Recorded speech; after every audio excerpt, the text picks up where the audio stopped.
ప్రేమగల తండ్రి, న్యాయాధిపతి అయిన దేవా నీకు వందనాలు. స్తోత్రం. ఈ యొక్క కొండ మీద తండ్రి మీరు చేసిన అద్భుతాన్ని బట్టి మేము గుర్తు చేసి ఈ నామానికి మహిమ రావాలని ప్రభువా ప్రార్థిస్తూ స్తోత్రం. ఈ కొండ మీద తండ్రి మరి చేసినటువంటి అద్భుతాలు ఆయన అనేకమైన అద్భుతాలు చేశారు. స్తోత్రం. కానీ ఈ కొండ మీద మరి చేసినప్పుడు రకరకాలు గెడ్డలు, క్యాన్సర్ గెడ్డలుగా ఉండేటువంటిది మంచి గెడ్డలుగా మారిపోయింది. అవును తండ్రి. తండ్రి, సంతానం లేనటువంటి వారికి సంతానం కలిగించినావు.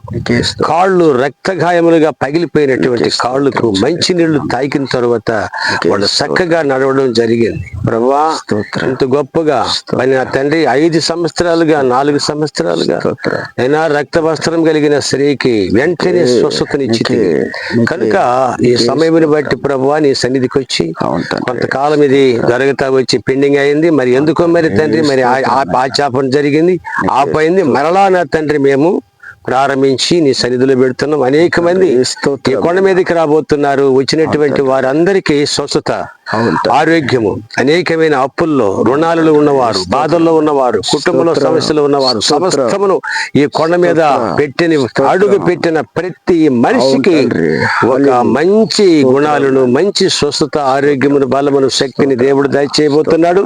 దేవునికి మహిమ కలుగును గాక. ఈ సమయమును బట్టి మరి మేము ఈ పాదాల దగ్గర ప్రభు ఈ పేరుకు తండ్రి మరి స్వస్థత కొండ అని పేరు పెట్టబోతున్నాం. ఈ స్వస్థత కొండ మీద మా యేసు ప్రభులు వారు మరి కల్వరిగిరిలో మోసినటువంటి ఆ శిలువను మోసి అనేక మందికి మరి ఆయన గాయపరచబడము, మాకు స్వస్థతలు జరగడం.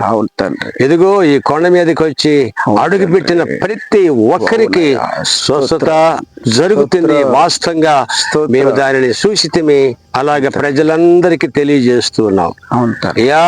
ఈ సాయంకాలపు సమయంలో ప్రజలందరికీ తెలియజేస్తూ ఈ స్వస్థత కొండ, గొల్గొతా కొండ, ఈ కొండ మీదకి వచ్చినటువంటి ప్రతి ఒక్కరు సమస్యలు తీరుతుంది యేసు క్రీస్తు శ్రేష్టమైన నామములో అని ప్రజలందరికీ తెలియజేస్తూ ఇంతటితో నేను ముగించి దేవునికి మహిమకరముగా నేను అందరికి తెలియజేసి హెచ్చరిక చేస్తూ ఈ వాక్యమును ముగిస్తున్నాను తండ్రి. ఆమేన్. హల్లెలూయా. హల్లెలూయా. హల్లెలూయా. హల్లెలూయా. హల్లెలూయా.